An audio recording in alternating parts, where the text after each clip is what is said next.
Okay, Assalamualaikum. Hari ini kita cikgu pilih untuk soalan bab 4 penaklukan matematik. Matematik ni banyak kepada ayat-ayat lah. Dia akan keluar dalam paper 2 bahagian A. Dan soalan ni soalan yang agak senang dan mudah dapat markah. Sebab dia menulis sahaja dan awak kena ulang balik, salin balik ayat-ayat dan awak tulis balik. Itu pun dah dapat markah dan isi-isi tempat kosong macam tu. Okey, kita kenal pada penyataan. Benda-benda ni kalau dah ingat, awak kena terus buatlah latihan. Tapi kalau tak ingat, boleh tengok balik video ni.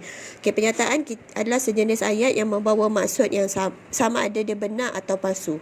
Kalau dia benar atau palsu, dia adalah pernyataan. Kalau sesuatu ayat yang bukan, kita tak tahu dia benar ataupun palsu, dia adalah bukan pernyataan. Okey, contohnya macam ni. 3 kuasa 2 sama dengan 9 kan?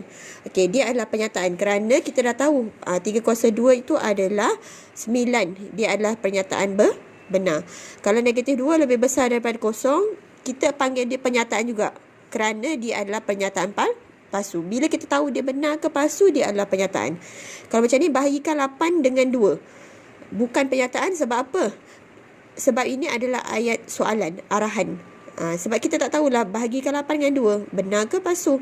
Bukan dia minta jawapan tau. Dia bukan minta jawapannya 8 bahagi 2 dapat 4, bukan. Dia adalah nak tahu dia pernyataan tu benar ataupun palsu. Macam ni ayat dia ayat arahan. Berapa panjang pen itu? Ini adalah bukan pernyataan sebab apa? Dia adalah ayat soalan. Dia tadi ayat arahan. Ini ayat soalan sebab ada tanda soal. Kalau macam buang sampah itu, tolong buang sampah itu adalah bukan pernyataan sebab itu ayat arahan. Macam ni, M tolak 1 sama dengan 4. Awak bukan kena cari nilai M ni. Dia tanya, M tolak 1 sama dengan 4 ini adalah pernyataan ke bukan? Iaitu bukan pernyataan kerana ayat ini boleh ditentukan sama ada benar ataupun palsu bergantung kepada nilai M. Dia bukan pernyataan ni. Dia tak tahu pun nilai M ni berapa. M tolak 1 sama dengan 4. Melainkan kat sini M tolak 1 sama dengan 4, tapi dia ada koma kat belakang ni. Dia beritahu M sama dengan 5. M ialah 5. Barulah dia adalah pernyataan benar. Kalau macam ni, dia tergantung di ayat dia ni, kita tak tahu nilai M, itu bukan pernyataan. Itu adalah kita kenal pernyataan ataupun bukan pernyataan dulu. Okey, kemudian kita tengok pada kuantiti semua atau sebilangan. Okey, semua adalah ini semua bahasa Melayu. Perkataan semua adalah yang memenuhi syarat tertentu. Kalau sebilangan adalah sekurang-kurangnya satu ataupun beberapa syarat yang ditetapkanlah. Ketahuilah ayat dia kan macam ni, ayat bahasa Melayu je sebenarnya, tapi dia soalannya dalam matematik. Macam ni, semua sisi 4 mempunyai 4 bucur. So dia adalah kena guna perkataan semua segi 4 memang ada 4 bucur. Sebilangan gandaan 3 ialah nombor genap. Kita akan letak sebilangan. Sebab gandaan 3, 6, 9, 12. 3 nombor ganjil, 6 nombor genap. Macam itulah sebilangan. Tak semua gandaan 3 adalah nombor genap. Kalau gandaan 2, semua nombor genap. Okey, gandaan 4 ialah gandaan 8. So, awak nak letak sebilangan ke nak letak semua? Gandaan 4 contohnya apa? 4, 8, 12, 16, gandaan 8, 16, 24, 32. Okey, kenapa dia letak sebilangan? 4, 8, 12 ni ada ke dalam 8, 6, 24? 8, 16, 24, 32? Tak semua kan? Macam ni 16, 8 ada, 16 ada, tapi 4 dengan 12 tak ada, so dia letak sebilangan. Gandaan yang besar adalah semua untuk gandaan kecil. Apa maksud cikgu tu? Macam ni, 8 ada tak kat sini? 16 ada tak kat sini? Ada. 24 ada tak dalam sifar 4? Ada. 32 ada tak dalam sifar 4? Ada. Kalau gandaan 8 ni duduk kat depan, dia akan letak semua. Semua gandaan 8 ialah gandaan 4. Gandaan yang sifar yang besar adalah semua untuk gandaan sifar yang kecil. Tapi tak adalah semua. Maksudnya macam 8 dengan 7 taklah. Dia macam 8 dengan 4 yang ada berkaitan sifar lah. 8 dengan 2. Okey. Nombor genap boleh dibahagi dengan tepat dengan 7. Tak semualah nombor genap boleh bahagi dengan 7. 2 pun tak boleh bahagi dengan 7 kan. Macam 14 boleh bahagi 7. Okey, sebilangan. Semua segitiga mempunyai jumlah sudut pendalaman 180. Segitiga memang 180. Segi empat 360. Pentagon macam mana formula dia yang n tolak 2 darab 180 tu. Okey. Lepas tu kita pergi kepada pernyataan ayat atau ataupun dan. Okey. Ingat atau ni tak kisah, dia tak cerewet. Dan ni dia cerewet sikit. Okey. Atau adalah kalau satu salah tak apa. Dan satu salah, semua ayat jadi salah. Okey, tengok untuk yang ni. Kalau ayat pertama benar. Kalau atau masih benar. Okey, memang benar lah. Benar. Untuk dan pun benar. Kalau benar palsu. Nampak yang pink ni warna dia palsu. Okey, kalau atau walaupun satu salah dia masih benar. Kalau dan dia palsu. Dan ni dia cerewet sikit. Satu tak boleh salah. Kalau ni nampak dia palsu benar atau dia tak apa, dia baik sikit masih benar. Okey, yang dan satu salah tak boleh. Okey, yang ni dua-dua salah baru dua-dua salah. Atau dengan dan akan jadi salah.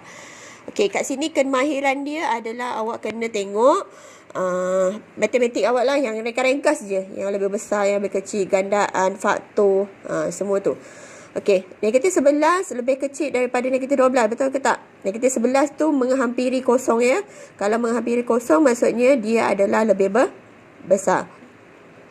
Negatif 11, kalau negatif 11 lebih kecil daripada ni, dia adalah palsu. Atau negatif 5 kuasa 3 tekan kalkulator dapat negatif 125, betul.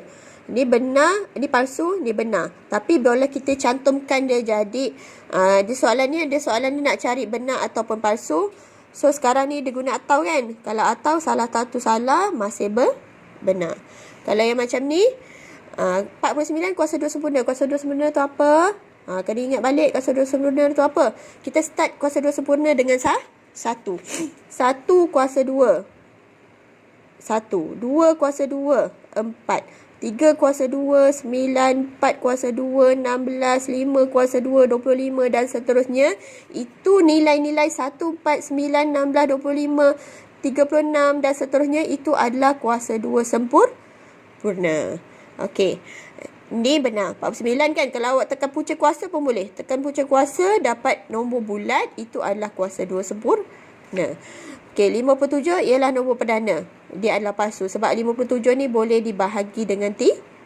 Nampak dia macam pelik sikit nombor dia. Tapi awak try bahagi 3 ke, bahagi 4 ke, bahagi 7 ke. Kalau dapat nombor bulat, dia adalah bukan nombor perdana. Okey, 57 ni boleh bahagi dengan 3. Dia bukan nombor perdana, palsu. Okey, dan kat sini dia suruh letak dan kan. Dan bila salah satu salah, dan ni cerewet sikit, letak palsu. Okey. Ini nanti lengkapkan ayat je lah. Okey, contohnya ni dia nak supaya pernyataan tu mesti benar. Kalau ini benar, kita kena letak dan. Boleh letak atau tak? Okey, kat sini nak letak atau, kita lebih kukuhkan adalah satu. Kalau dua-dua benar, boleh letak atau, boleh letak dan. Tapi lebih kukuh untuk dan. Okey, kalau macam ni palsu benar. Salah satu palsu, kita nak benarkan ayat dia. Soalan dia memang nak suruh ayat ni keseluruhan jadi benar. Kita letak atau. Okey, ini tak ada jalan kira sangat bab ni. Okey, ini implikasi pula. Implikasi ni selalulah masuk. Yang tadi ayat pernyataan, sebilangan semua, dan atau itu banyak ayat yang soalan nombor bahagian A yang A1, A2 macam tu lah. Yang ni implikasi dah termasuk yang ayat yang awak kena tulis panjang sikit. Okey, implikasi. Soalannya implikasi ni, ini adalah satu ayat yang ada jika dan hanya jika. Okey, ni pernyataan ni lah, jika dan hanya jika. Awak kena tukarkan dua implikasi. Pecahkan. Ini sangat senang. Tapi selalu pelajar dia tak tahu implikasi tu apa. Implikasi awak kena tambahkan jika, lepas tu dan maka. Contohnya jika ayat yang depan ni, maka ayat yang belakang tak payah tukar apa-apa simpul, tak payah tukar apa-apa ayat, tak payah tukar apa-apa nombor. Just letak jika, maka, jika dan hanya jika ni potong. Nampak yang warna kuning ni? Okey, ni letak kat depan. Yang ini letak kat belakang. Itu implikasi 1 dan implikasi 2. Ayat yang belakang ni letak depan. Ayat yang depan ni letak belakang. Faham tak? Macam ni lah, sama juga yang ni. Ni ayat lagi. Ni jika hanya jika potong, tak ya. Jika ayat yang depan, maka ayat yang belakang. Jika ayat yang belakang, maka ayat yang depan. Nampak? Dia tukar je. Ini implikasi 1 dengan 2 itu kita tukar je. Depan, asalnya depan pergi belakang, belakang pergi depan. Okey, itu adalah implikasi. Ini yang dia punya nota adalah P jika dan hanya Q. Jika dan hanya jika Q. Lepas tu ni P duduk depan, Q duduk belakang. Q duduk depan, P duduk belakang. Okey. Yang ini adalah akas. Akas tu kita terbalikkan daripada penyataan yang asal. Sebenarnya, ni implikasi 1, ni implikasi 2 kan? Implikasi 2 ni sebenarnya akas kepada implikasi 1. Akas tu terbalikkan ayat dia. Yang depan pergi belakang, belakang pergi depan. Tu maksudnya. Ni akas kan? Jika P maka Q. Maksudnya akas dia adalah jika Q maka P. Sama tak macam implikasi tadi? Ni implikasi 1, implikasi 2 kan? Okey, ni sama jugalah. Yang ni jika P maka Q, jika Q maka P. Okey, tulis akas bagi implikasi berikut. Ni terbalikkan je. Ni macam implikasi 1, ni implikasi 2. Implikasi 2 tu dikenali sebagai akas kepada implikasi pertama. Tanpa tukar simbol, tanpa tukar ayat, tanpa tukar nombor. Tu kena ingat. Jangan tukar-tukar simbol dia ni. Kita tak ada, belum tukar lagi. Untuk silibus baru yang 4-4 sekarang ada pertukaran. Tapi dia nama dia lain. Untuk awak ni kan selamat sikit. Silibus awak ni sikit-sikit je. Okey. Kat sini tapi dia ada soalan ni. Ni implikasi, ni akas, dia akan tahu ni. Benar ataupun palsu. Okey, contohnya macam ni. Kita kan dah buat akas tadi, kita dah terbalik kan. Jika ayat belakang, maka ayat depan kan. Okey, kita nak tahu dia benar ke palsu, awak kena try masuk nilai. Macam ni, apa nombor yang lebih kecil daripada 5? Nombor dia 4. Okey, 4 lebih kecil daripada 3 ke? Okey, maksudnya akas ini adalah palsu. Kalau dia punya yang sebenar dia ni, apa nombor yang lebih kecil daripada 3? 4. Sorry, salah. 2. Salah. Nombor yang lebih kecil daripada 3 adalah 2. 2 lebih kecil daripada 5. Okey, yang ini implikasi pertama ni benar.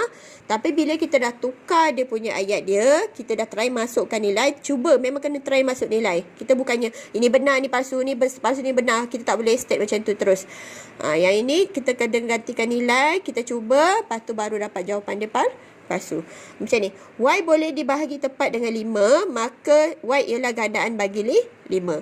Okey, contohnya, apa yang boleh dibahagi tepat dengan 5? Contohnya 5 lah. 5 boleh bahagi tepat dengan 5. 5 tu dalam sifar 5 tak? Ya, betul. Okey, yang ini akasnya kita terbalikkan. Kita terbalikkan Y ialah gandaan bagi 5. Jika Y ialah gandaan bagi 5, Y boleh dibahagi tepat dengan 5. Okey, Y adalah gandaan bagi 5. 5 lah, kita letak 5. Okey, 5. 5 boleh dibahagi tepat dengan 5? Boleh. Kita tukar ayat dia pun masih benar. Kalau awak tukar nombor lain pun boleh. 10 ialah dalam sifar 5 tak? Ada dalam sifar 5. Kalau macam ni kita tukar nombor dia, 10 ialah gandaan 5. 10 juga boleh dibahagi tepat dengan 5. Biasanya kalau ni gandaan, insyaAllah lah dia akan jadi benar. Tapi kena try jugalah nombor dia. Kalau dia gandaan dia ni 5, ini 10, awak kena cuba pakai nilai. So jawapan dia adalah benar. Okey. Kemudian ni hujah. Banyak lagi ni. Okey, hujah kita ada dalam 3 bentuk. Bentuk pertama, ingat ayat ni. Semua A ialah B, C ialah A, C ialah B. C adalah A, C adalah B. Okey, kat sini ada perkataan semua. Semua. Contohnya, ayat dia ni. Semua segitiga sama kaki mempunyai 2 sudut pedalaman yang sama. Okey, ayat dia semua kan. Ayat segitiga sama kaki ni, ini adalah ayat A. mempunyai dua sudut pedalaman yang sama adalah ayat dia adalah B. Okey, kita wujudkan satu ayat ni, C. RST ni adalah ayat yang baru, C. RST adalah C. C ialah A. Segitiga sama kaki kan dah ada kan ayat dia dekat segitiga sama kaki tu A. Okey, kita salin balik, C balik ialah B. Salin balik ayat B ni. Mempunyai dua sudut pedalaman yang sama sama. Ikut ayat ni sebiji. Kalau ada semua ni, awak kena kelaskan mana A, mana B. Okey, ni adalah yang pendatang baru ni. Ayat baru C. Kita ulang balik ayat baru tu C dekat kesimpulan dan salin balik ayat B. Okey, boleh? Okey, itu ayat bentuk pertama. Bentuk kedua dia pakai jika dengan maka. Jika A maka B, A benar, B pun benar. Tengok A dulu kan. Kalau benar A dulu, B dulu. Okey, ni jika K lebih besar daripada 5, maka K kuasa 3 lebih besar daripada 1, 2, 5. Okey. Ini jika A maka B. Ini ayat dia sama kan? Ada tukar simbol? Tak ada tukar simbol, tak ada tukar nombor, sama. Salin balik kesimpulan dia, sama. Tak ada buat apa-apa. Okey, macam tu je. Faham tak? Kalau yang macam ni, ini sama. Salin balik, ini ayat dia sama. Macam ni, Q mempunyai 5 unsur kan? Jadi satu set ni, kita wujudkan Q. Q mempunyai 5 unsur, maksudnya set yang kat bawah ni, ayat yang set ni pun letak set Q. Set Q mempunyai 5 unsur. Ayat yang pertama ni untuk premis kedua. Kesimpulan dia juga set Q mempunyai 32 subset. Kena tambah sikit lah ayat macam C tadi. Set Q mempunyai 32 subset. Jangan tulis set itulah set itu lagi. Sebab kita dah wujudkan pendatang baru ni set Q. Awak kena letak set Q juga. Lepas tu ini adalah bentuk yang ketiga. Sekejap. Ni sama. Okey, yang kat sini contoh lain lah dia letak kat sini. P kuasa 2 sempurna, maka punca kuasa P adalah integer. Okey, ni kan P kan. Okey, sebab yang kat sini P ni dia dah gantikan dengan 169, punca kuasa 169. Integer dekat bahagian bawah kan.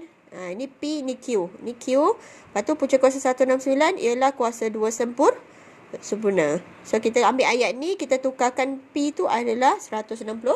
Oh, kena main-main dengan ayat lah. Kejap tukar. Tapi yang lain tu salin balik sikit. Tukar sikit je. Macam ni P, ni P. Kalau macam ni, dia tak ada tukar apa-apa. K ni kita tak ada tukar nombor apa-apa kat sini. Dekat yang jawapan yang kedua ni, dia tak tukar apa-apa nombor. Yang ini awak salin balik je K. Okey, ni yang bentuk yang ketiga. Bentuk yang ketiga. Okey, jika A maka B.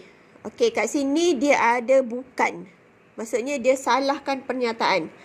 Okey, salahkan pernyataan, awak kena letak perkataan bukan, tidak yang sesuai. Okey, kalau macam ni, kalau bukan, dua premis kedua dengan kesimpulan ni salah, awak akan letak B dulu dekat premis kedua. A kesimpulan. A sebagai kesimpulan. Beza dengan yang tadi, dia jika P maka Q, P benar, Q pun benar. Dia ikut urutan. P dulu baru Q. Yang ini kalau dia pernyataan dia salah, kita akan mulakan dengan B. B dulu baru A. Kalau macam ni, contohnya 5P tambah 1 sama 5P tambah 6 sama dengan 1, maka P sama dengan negatif 1. Macam ni kan? Nampak ni? Ni salah kan? Salah, dia letak yang pernyataan yang belakang ni sebagai yang premis kedua. Dia terbalik. Macam tadi kalau ni benar, ni dulu baru ni. Ini bila dia salahkan, ada tanda salah ni, penafian. Ini namanya penafian. Okey, dia ada salah. Yang ini kita pun letak salah. Okey, boleh. Macam ni lah. Tanda salah kita boleh letak. Kalau ada sama dengan, awak boleh letak tak sama dengan. Kalau dia dalam bentuk ayat, awak boleh letak bukan ke, tidak ke. Macam ni lah. Macam ni ayat. Jika sebuah poligon ialah oktagon, maka poligon itu mempunyai 8 sisi. Okey, dia wujudkan poligon Y. Poligon tu adalah poligon Y. Tidak mempunyai 8 sisi. Ni kan ayat yang bawah ni dia letak perkataan tidak. 8 sisi. Maksudnya kat sini awak kena wujudkan poligon Y juga. Poligon Y bukan oktagon. Awak kena letak perkataan bukan lah kat sini. Bukan oktagon. Okey. Boleh? Okey. Last kali kita pergi kepada didaksi dan arohan. Okey, didaksi dengan arohan ni, ayat dia macam ni. Didaksi adalah satu proses membuat kesimpulan khusus berdasarkan pernyataan umum. Okey, pernyataan umum ni pernyataan yang dalam matematik lah biasanya yang kita tahu. Umum. Macam semua orang tahu, satu segitiga tu 180 darjah. Itu adalah pernyataan umum. Macam yang ada 4 bucu, 4 sisi, kita dah tahu. Dalam satu dunia ni kita tahu dia adalah segi 4. Itu adalah pernyataan umum. Macam ni, 2 kuasa N, formula kan? Formula subset. Formula subset ni satu dunia tahu. So itu adalah satu set yang mengandungi N unsur mempunyai 2 kuasa N subset. Itu adalah pernyataan umum. Okey. Arohan pula kita buat kesimpulan berdasarkan formula-formula yang kita buat sendiri. Dia ada ayat-ayat, kita buat formula sendiri. Itu adalah arohan. Contohnya macam ni lah. Dia bagi contoh-contoh ni. Bila indeks darab kita akan jadi tambah kan. So dia kesimpulan dia lah. Kesimpulan dia kalau kita dia punya formula lah. Formula dia macam ni. Lepas tu ni adalah satu contoh je. Nanti kita tengok contoh lain pula. Okey. Okey, yang ini kita tengok contoh arohan. Okey, tengok kat ni, buat satu kesimpulan berdasarkan pernyataan secara arohan. Semua gandaan bagi 10 boleh dibahagi tepat dengan 5. X ialah gandaan 10. Okey, kat sini awak punya kesimpulan awak kena letak apa? X. Boleh nampak tak? Sekejap, saya tak boleh pegang buku ni. Okey, ni kan ayat dia tadi, semua gandaan bagi 10 boleh dibahagi tepat dengan 5. X ialah gandaan bagi 10. Okey, so dia punya ayat dia, kita punya ni, kesimpulan secara arohan dia, kita nak ayat dia padat, lengkap. Macam tu. Ayat dia tak payah salin semua, tapi dia padat dan boleh mewakili semua, macam ni. Boleh faham lah dia punya ayat dia tu. Walaupun ayat dia kan panjang ni tadi kan, kita akan pendekkan. Dia akan jadi ni, X boleh dibahagi tepat dengan 5. Macam ni. Kalau X tu boleh dibahagi tepat dengan 5, maksudnya dia adalah apa? Dia adalah gandaan. Dia adalah nombor bagi 10 boleh dibahagi tepat dengan 5. Maksudnya X ialah gandaan 10. Maksudnya apa-apa yang boleh dibahagi tepat dengan 5, tak ada nombor lain lah, melainkan sifar 10. Okey, itu adalah secara arohan. Okey, kalau secara didaksi pula. Didaksi selalu ayat dia macam ni. Soalan dia ni. Tak nampak ni soalan ni. Buat satu kesimpulan secara didaksi. Ini secara arohan. Arohan tu induksi. Okey, ini apa tu? Ayat matematik yang pertama. Ni yang kedua. Okey, kat sini. Sekejap, kenapa dah? Okey, kat sini. Awak tengok ni. Alah, susah lah soalan ni. Sekejap. Susah sebab dia satu atas satu bawah. Sekejap, cikgu pilih soalan yang... Okey, dia terus macam ni. Okey, macam ni. Nampak tak? Sekejap. Okey. Untuk soalan secara arohan, dia macam ni. Ayat dia macam ni lah. Ada formula panjang macam ni. Ada nombor-nombor kan. Tapi awak kena buat formula sendiri. Macam ni, nombor depan ni awak abaikan je. Tutup je nombor depan ni. Awak tengok nombor yang sama kita salin balik. Nombor yang sama kita salin balik. Kita akan jadi apa? 4. Nombor yang sama dia adalah 4. Kita letak atas ni. 4. Okey. 2 sama tak? 2 sama. Kita salin balik 2. Kuasa dia sama tak? Apa yang tak sama kita letak N. Tolak. Ni nombor dia ni sama tak? Nombor dia tak sama kan? Letak N. Okey, lepas tu koma. N adalah 1, 2, 3, 4 dan dot. Faham tak? Nombor yang sama letak nombor dia. Yang sama letak nombor dia. Yang tak sama letak N. Yang tak sama letak N. Lepas tu N dia adalah nilai yang 1, 2, 3, 4 tu. Okey, tapi tak semestinya macam tu. Kalau nombor yang contohnya kat sini 1, 2, 3, 4. Kat sini N. kat sini bukan 1, 2, 3, 4. Kat sini 1, 4, 9, 16. Awak kena letak N juga. Tapi kena buat apa dengan N tu? Macam 1, 4, 9, 16 tadi cikgu tukar. Ni 1, ni 4, ni 9. Dia bukan N. Dia adalah N kuasa 2. Kalau kat sini 2, 4, 6, 8. Sifir 2. Dia adalah 2N. Okey. Boleh tak? Ada contoh lagi tak? Kalau yang ni tak ada contoh lagi. Inilah macam tadi ni. Soalan yang tadi tu. Bolehlah kita tengok sekejap. Soalan ni yang ni. Ni kan. Macam ni.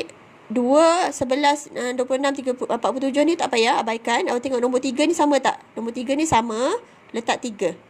Macam ni 1, 4, 9, 16. Dia N. Dia tak sama kan? Dia lain. Dia N. Tapi dia bukan 1, 2, 3. Sebab yang N sama dengan ni, kita kena letak 1, 2, 3 kat belakang dia. N sama dengan 1, 2, 3. Okey, awak kena letak kat sini. Dia bukan 1, 2, 3. Dia adalah 1, 4, 9, 16. Kita letak N kuasa 2. Lepas tu tolak 1 semua sama kan? Letak tolak 1. Koma, N sama dengan 1, 2, 3. Okey, itu sahaja. Nanti kalau yang tak faham, nanti kita tengok pada contoh, pada latihan yang awak nak buat. Kalau tak faham, nanti tanya cikgu personal. Okay, terima kasih.